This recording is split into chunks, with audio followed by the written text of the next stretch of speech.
No matter how much we love belting out our favourite show tunes and the magic of time spent in the rehearsal room, there can often be some tough decisions to make when it comes to the next steps. Which way to turn, what to focus on, or am I making a huge mistake? In this episode, we're talking about careers beyond and around the stage, some actually not that far from it.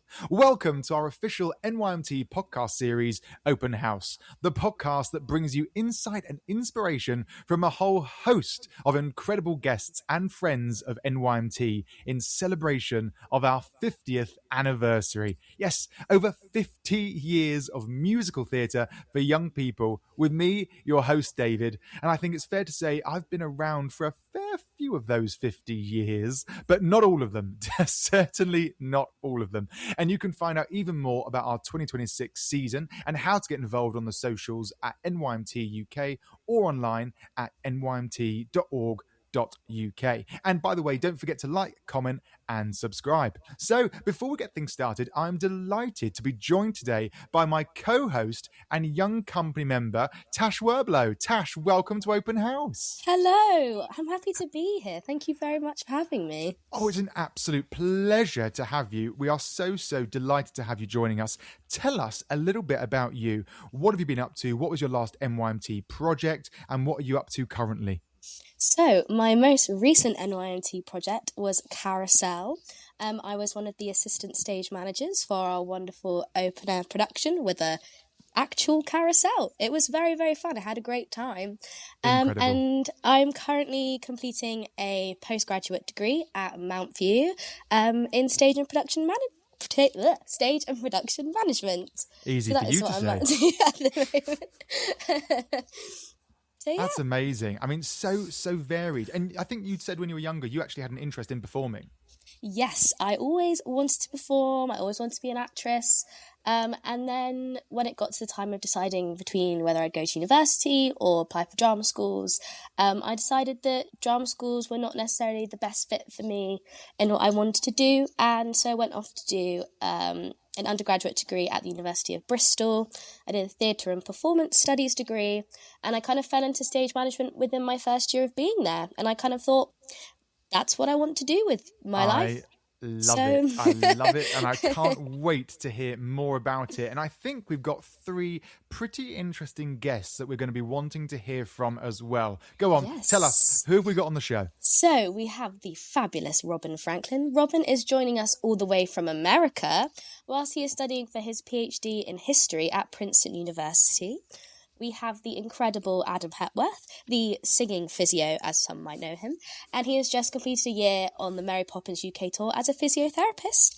And we have a wonderful insight into the backstage world of theatre with the wonderful Cathy Tate, who is a wardrobe and costume designer and maker across film, TV and theatre. Wowzers. 3 guests. And there was me thinking we normally just have 2. We are going all out for this episode. Well, from academia to physical well-being and a career built behind the scenes in wardrobe, 3 unique individuals with 3 very different journeys since their time with NYMT. This is Open House.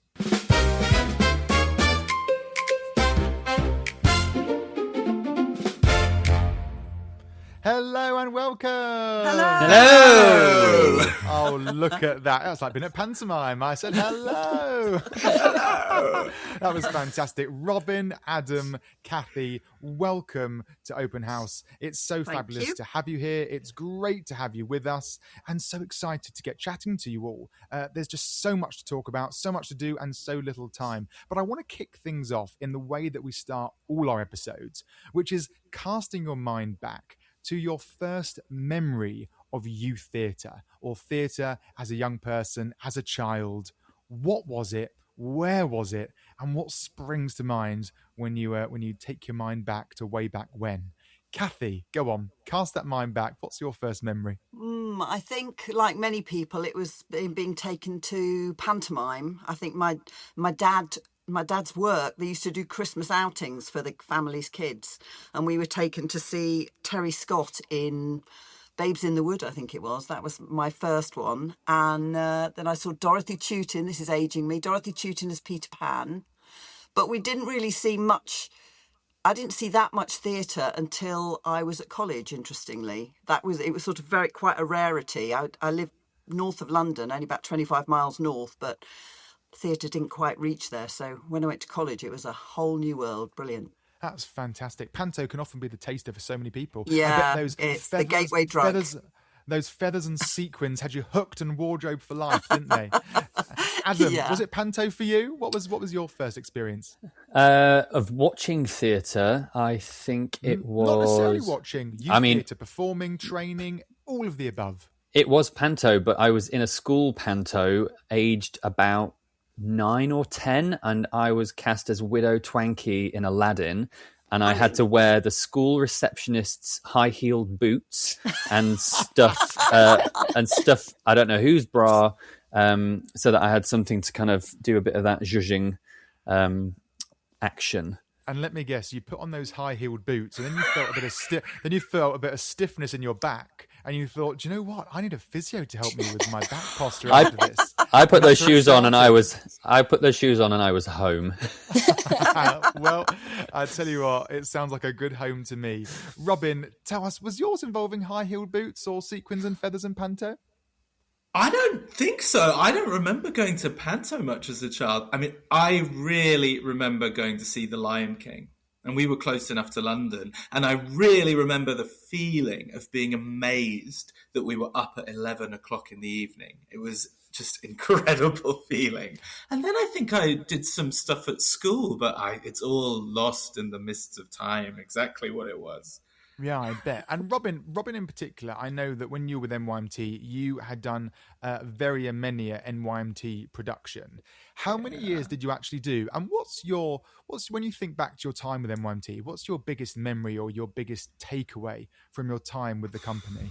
Wow. Okay, so I did 7 years of NYMT, and I do think that the first year that I did when we did 13, the musical, was pretty incredible because I was only really young at the time, and it was just amazing being on the West End with an awesome cast, doing a cast recording. It was such a whirlwind of adventure, and Jason Robert Brown, the composer of the show, directed, and it was just a remarkable experience for all of us.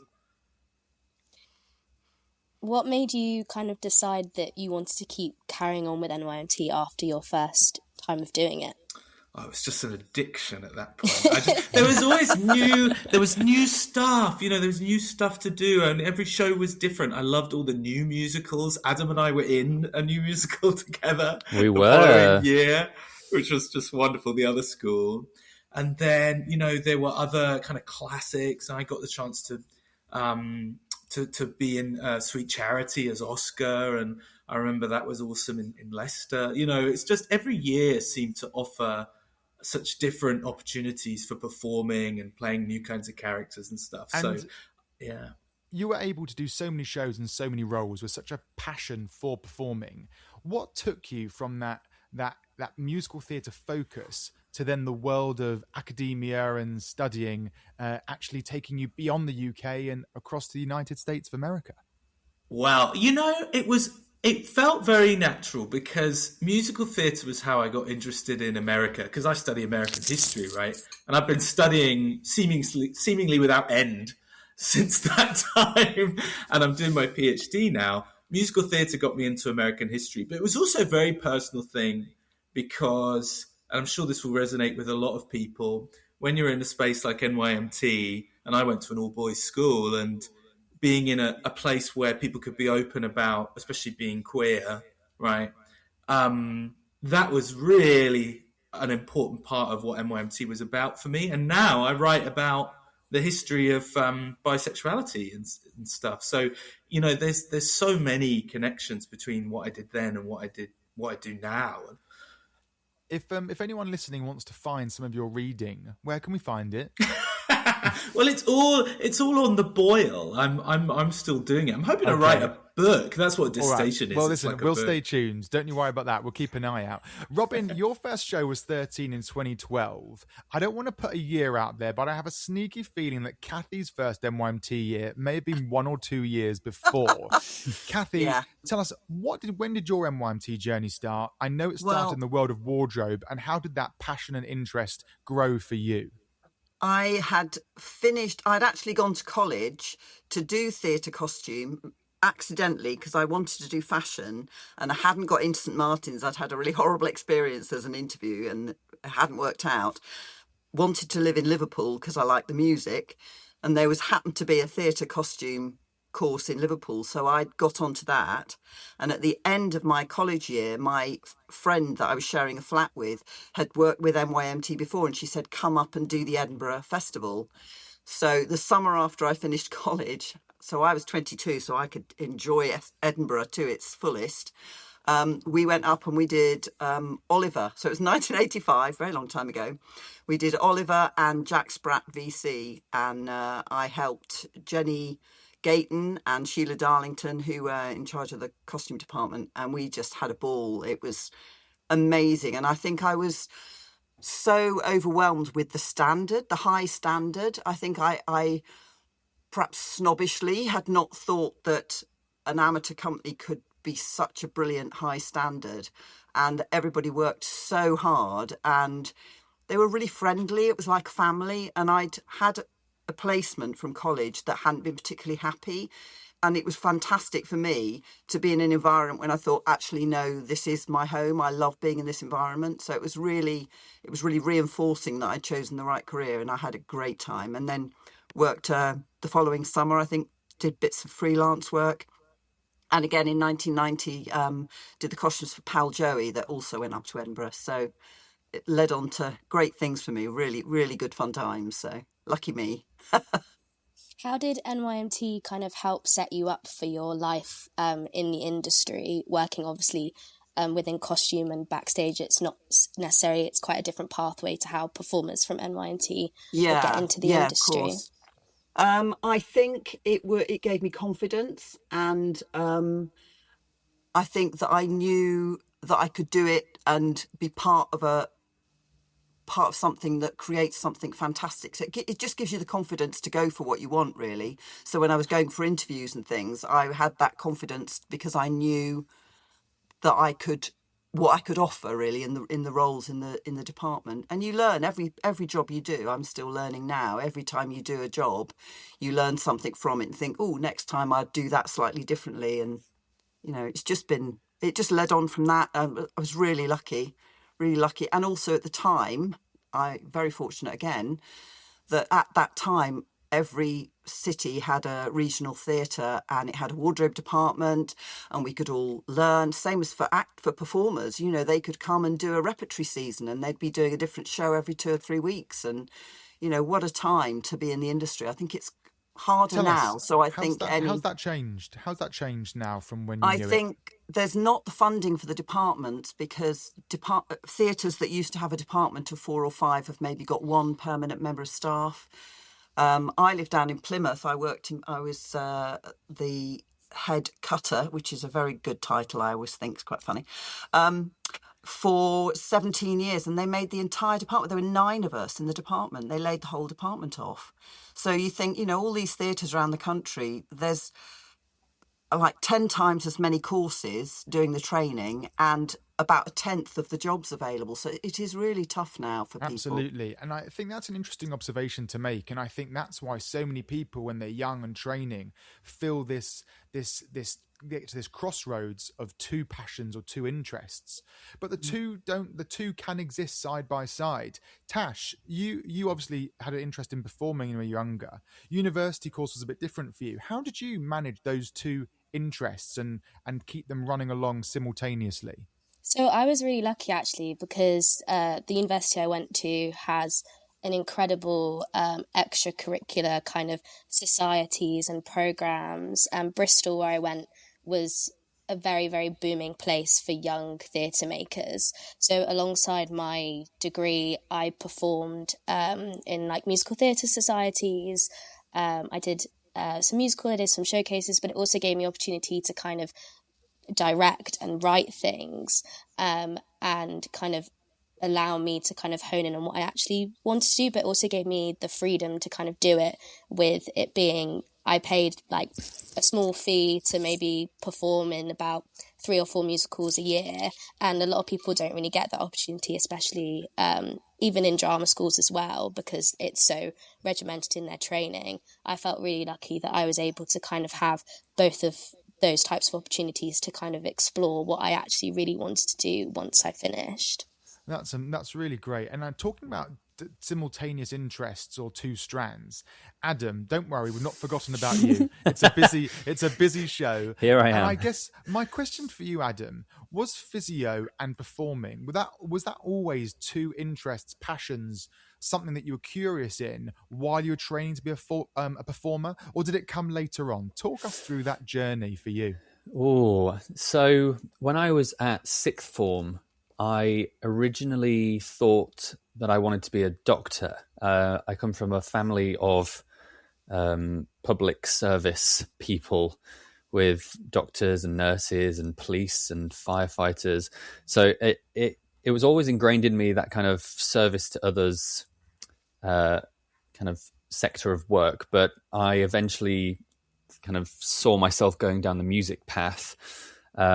But I've always had that interest in healthcare and in helping people. And then as my performing career progressed, I saw that little niche in the market of, because I specialize as a vocal physiotherapist. So I work with singers and professional voice users to help them get the most out of their voices through manual therapy or through exercise, and working alongside other kind of professionals in that kind of sector. You are the singing physio. You're not just any physio. You are the singing physio. It's that niche that I saw where most performers who retrain as physios come from a dance background. And one of the questions I got when I interviewed to go back to university to train as a physio was, oh, well, if you're interested in singing, shouldn't you be training as a speech therapist? Because that's kind of the set paths that have historically happened. And I said, no, I want to do the opposite. I want to be the singer who trains as a physio so that I can work with people on their entire body and not just focus on one area. I saw that kind of hole in the treatment and thought, well, nobody else is going to fill it. So I guess that's up to me to kind of try and find that way to bridge the gap. Now you say it sounds logical, doesn't it? It's the logical connection between the two, but I hadn't really thought of it before. 5 years later, it feels like a logical step, but at the time it was like a big leap into the unknown. I knew from kind of having physio myself as a performer that existed this role, but I hadn't seen anybody with the same background that I have. And I think the really interesting thing, particularly with your work as the physio, the singing physio, and Cathy's work in wardrobe, is that the world of theatre and the arts, there's so many other people involved around it, around the stage, around the performing space. There's the obvious roles, wardrobe, stage management, that are in the immediate vicinity. But then you've got the physios, you've got the PR, you've got the producers, you've got marketing. And there's all these people that are all connected to theatre in some way. So for those listeners that are listening at home and perhaps they do have that passion into history or English literature, or they just can't get themselves away from a good spreadsheet, there are so many roles in and around theatre that welcome those expertise. Adam, you went from the perspective of performing into becoming a physio, and you did that training, some fabulous training at GSA, had an amazing career doing some fabulous work as a performer. Robin, you did a bit different route. You pretty much went straight into that academic route, pursuing that other interest of yours into the world of academia and history. Tell us about what helped you make that decision pre going to drama school or university. Well, it was, for a long time I had them very much at the same time. So I used to do academic work when I was in the wings of shows and stuff. And everyone thought that I was always doing academic work. And when I was supposed to be doing my academic work, I was doing theatre. So, it was also easy for me because I don't necessarily even see it as something that won't be back in my life in various ways. I mean, I'm trained as a cultural historian. So I'm very interested in the cultural history of all kinds of things, including theatre. Occasionally I do dip my toe back in. I did a couple of years ago a show at 54 Below in New York, and that was a wonderful chance to be back on the stage. And luckily, I was always more of a character actor anyway. You don't need to be really young. So I'm thinking, when I'm like 55, and I'm thinking maybe I'll come back in with all these eccentric parts, and hopefully I'll be able to sing still. But also the other thing I wanted to say was, people who are interested in history, it can really feed into performance and stuff. We did the show with NYMT, Brass, set in Leeds, and there was so much history in that show. It was all tied up with the centenary of the First World War, based on some real stories. We even went to France, where some of the folks who the stories were based on were buried, soldiers in the First World War. Yeah.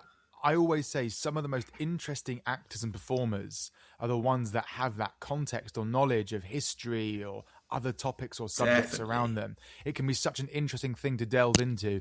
And I recall one or two of those crazy character roles during your time with NYMT that you spoke about.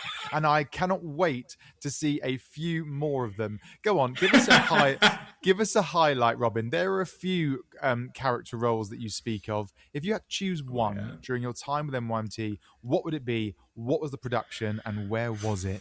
Well, I don't think I've ever had a more self-indulgent role than the headmaster in the musical Imaginary, which we did at the Other Palace in 2017, I think. That was utterly outrageous. I was an evil headmaster. I just got to be totally evil. There's even a recording of it circulating somewhere online, so you can go and have a listen if you like.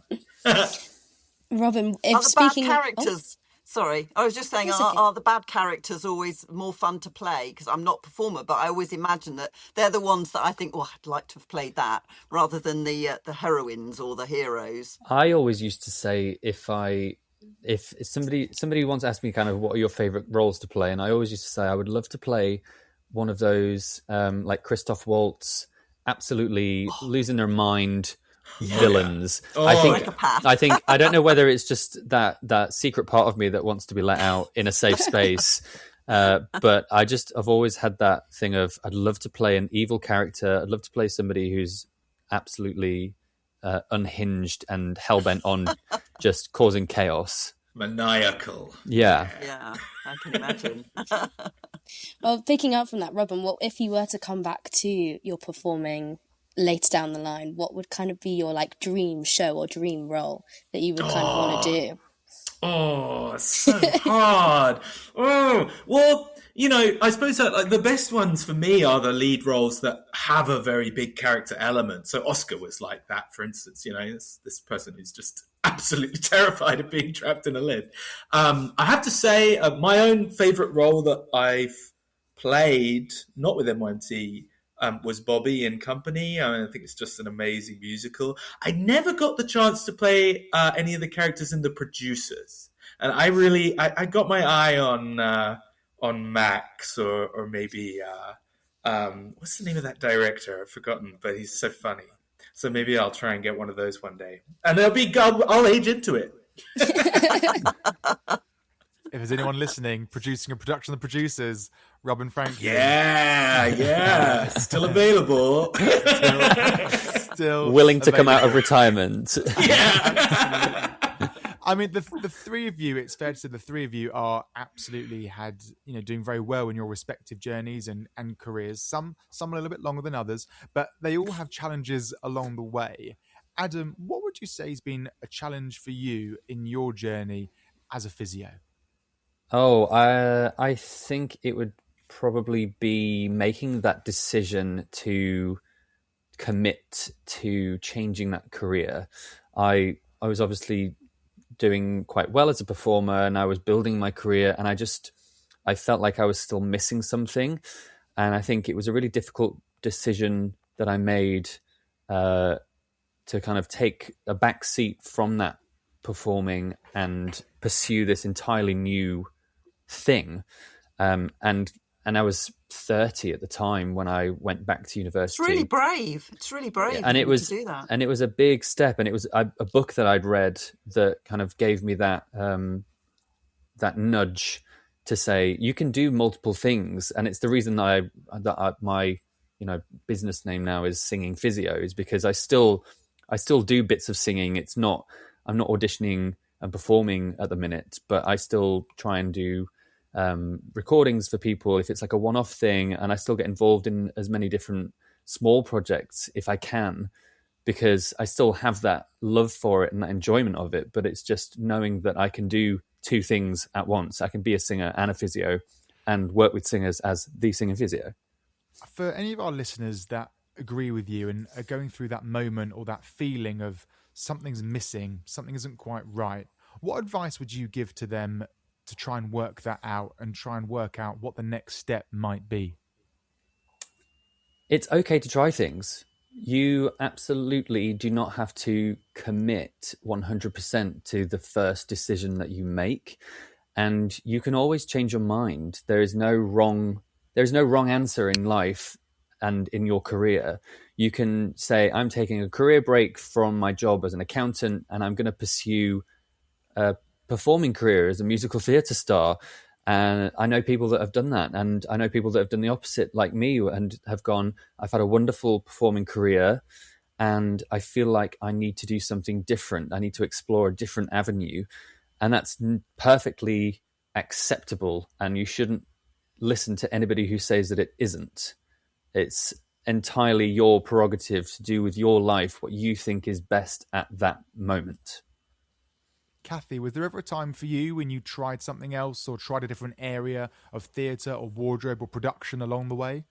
Well, not actually, no. But although I did, when COVID happened, obviously all the theatre work and film work and everything stopped. And like everybody, you always have a moment in your career thinking, oh, really, I should go into politics. I should write a book. I should, all these various things that cross your mind when you're making a jacket, the 50th jacket of the year or whatever.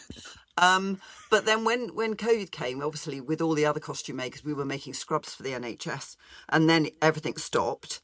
And I found myself, despite that, still going back into my sewing room and creating projects for myself. And I thought, obviously, I just love to be making things. So actually thinking I want to do something else, I always come back to sewing. So I realised then it was quite a positive thing, because I realised actually this is what I want to be doing, and I am enjoying it. So I'm lucky in that way. There's still time. If I ever retire, I might do something else. You don't retire from theatre, do you? You just carry on till you. Oh, it's a lifestyle, a lifelong love. Yeah, absolutely. Cathy, how did that kind of impact with the pandemic? How did that impact you when you kind of went back into work once theatre started reopening and laws kind of started shifting? How did that impact you and what you were doing? It was a scary time, because I can look back on it now and think of the positives. I was very fortunate. I had a house with a garden. My family were here. So there were many, many things that were fortunate for me. But it was a frightening time, because obviously for all of us, we didn't know how long it was going to last. And then theatre took a long time to open, which I'm sure you'll remember. But I was very fortunate because I'd also done some film work, and filming started sooner. So I got film work. I worked on Matilda the musical, which was fantastic, really good fun. So I went up and worked at the studios, but we were being tested 3 times a week. You had to have COVID tests before they'd let you into the studios, and all the workplaces were separated by plastic sheet. It was just it was a bit weird, but at least we could work. So filming started before theatre, so I was very lucky I could go between the two. And obviously you test before fittings, and it was a real nightmare, I think, for some of the shows in London that I've do regular cast change makes on, and they would have, the whole cast would go down. They'd keep having to cancel shows because one person gets it, 12 people have got it. It was really, really frightening times. And I'm glad I was later on in my career, because I had the wherewithal and the support of my family to sort of wait it out. But I think for a lot of people, particularly freelance people, it was a really, really scary time. I think a lot of people changed careers actually and left the industry, which is very, very sad. So absolutely tricky, and I guess scary, but also in many ways inspiring too, because it's allowed people this license and this permission to pivot, to try a new career, to try something different. That which is I true, think is a really inspiring time. And all I can say is I hope when you were filming Matilda, no one missed any of those COVID tests, even if sometimes you have to be a little bit naughty. Oh. Do you see how I just very clever? Very I don't think anyone noticed. Oh, David, so witty. Oh, thank you. Well, I'm glad you're enjoying this. For those listening, you can't see us, but we can actually see each other, and there's laughs and smiles all round, which is glorious. Robin, your career has moved on from theatre currently. You may come back from it in the future time, but what skills have you taken from your time performing with NYMT that are still applicable to everyday life for you? Tell us about that. Oh, so there's two things that stand out for me, one of which is resilience. And my friends in theatre, and all of whom are still such a big social world for me, they are the most resilient people, and the things that they are able to do, dashing between different auditions, different jobs and everything. It's an amazing skill. And you realize as you get older that it's a skill that is great to have in life in general. The other thing I think is empathy. I think theatre trying to play a part and history trying to understand people in the past, there's a lot of common ground there. And I think I'm a big believer in empathy in life. And I believe it's one of the most wonderful things that you are always training when you go and see a show or you perform in a show. You're always training your empathy, and it's just the most amazing generative way of connecting to other people. And so that for me is something that theatre really, really, and being an NYMT and interacting with people from all across the country really taught me. And I think you're right. It is something that we sometimes are lucky enough to learn a lot in the world of theatre, and taking it into other walks of life is just so, so precious. Well, listen, we are slowly coming towards the end of this episode. I cannot believe it. The time has flown, but we do have a few on-the-spot questions coming for the three of you from our listeners that Tash has to chuck at you. You're going to get one question each, and we want questions and answers fired, rapid fire, on the spot. Tash, over to you. Okay, I'm going to start with a question from Janelle, who's 20. For Adam, what are some kind of common injuries that you kind of see from performers that you help work through their injuries in your physio? I think it depends on the show that the performer is in. Obviously, a lot of theatres still use a rake, so kind of a stage that's tilted on a bit of an angle. So you get a lot of performers who have bad backs and bad knees from performing every day on those kind of stages. And there are a lot of performers who train as dancers when they're young. They generally, you get quite a lot of performers who have hypermobility in their joints. So you get quite a lot of overuse injuries from people who haven't quite been given the opportunity to build their strength through their range. So they're very flexible because they're naturally mobile, but they haven't quite got the strength built in yet. So you see quite a lot of performers coming in with those kind of related injuries. So it's really nice to be able to help them figure out how to navigate and negotiate their way back to full health and to being able to perform pain-free. That's really interesting. Thank you. For Cathy, I have a question from Ellie, who's 22. What is your career highlight moment? If you have one or two, however many. I have a few. One, I was doing a fitting for White Christmas, and Lorna Luft was in it, and I was fitting her costume, and we were talking about earrings, and she said, "Oh, I've never had my ears pierced. My mum wouldn't let me." And I suddenly thought, she's talking about Judy Garland. Her mum is Judy Garland. I was like, oh my God, I'm in the room with Judy Garland's daughter. So that was a bit of a wow for me. Clang, Yeah. clang went the trolley. Ding, ding, ding went That the was bell. amazing for me. Oh, Yeah. what a fabulous story. Wow. That's amazing. And Robin, another question from Ellie. Kind of what drew you to your career in deciding that you wanted to kind of focus on academia and the writing and the cultural history that you are studying? Wow. Yeah. I mean, I think, like I said, it's so many of the same instincts that drove me towards theatre. You know, that interest in how do you connect with and understand other people. And it became very personal to me because I ended up specialising as a historian of, LGBT life. And so that, to me, it's become clear that history isn't just about old stuff that happened a long time ago. It really matters, and it really shapes how we understand where we are in the world now, and it can be really meaningful for people. So, that's what motivates me every day, is knowing that the meaning that it can have for people out in the world. Amazing. Thank you so much. And keeping an eye out for LGBT books coming out by Robin Franklin in